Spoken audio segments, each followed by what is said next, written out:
And sometimes inspired action doesn't always just come like, whoa, like here it is what we do. It's great when it does, when it's a hell yes, like I know it, I'm doing it, I'm going for it. But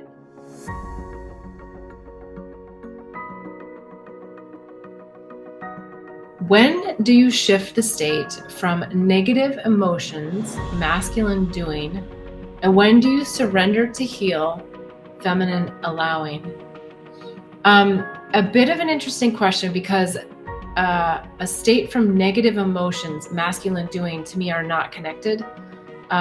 They may be connected for this individual, which is fine because that's how they're asking the question.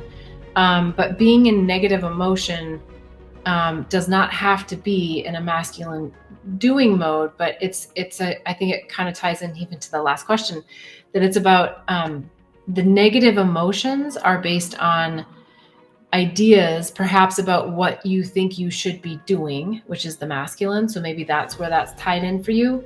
And so it's about unraveling the mind about what that thing is that you think you're supposed to be doing, right? Or accomplishing.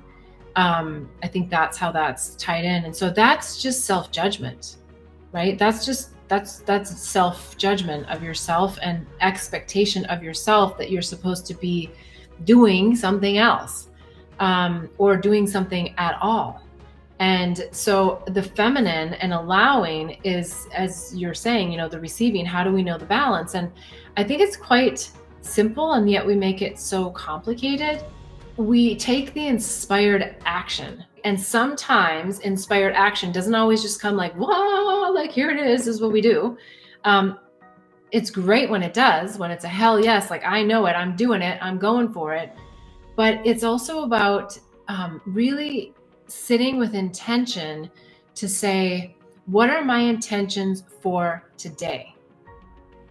And from those intentions, right? And I hope on the top of your list that your number one intention is to have fun and be happy doing and being whatever you're called to do and be.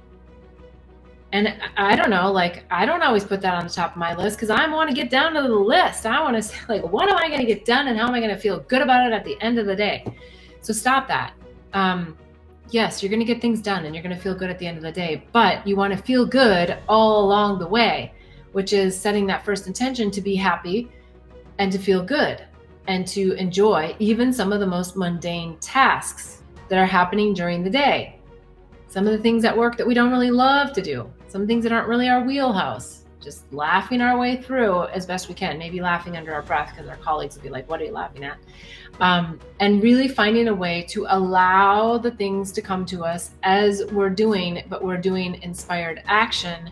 And when we can't take inspired action, we're doing intentional action, meaning we've set our day to be intentional about what we want to accomplish. And if somebody throws a zinger and says, crisis, you got to do this, you got to do this. Okay, I understand that's not your intention to have to do that to-do item.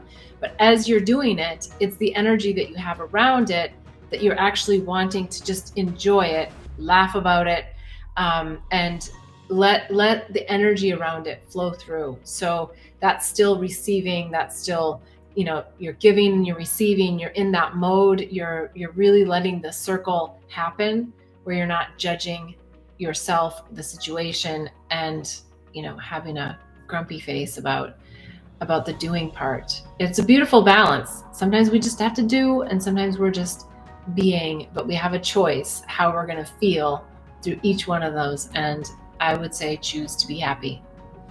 If I haven't answered that question, or I've got it a little confused or something, please let me know and I'd be happy to elaborate on that a little bit more.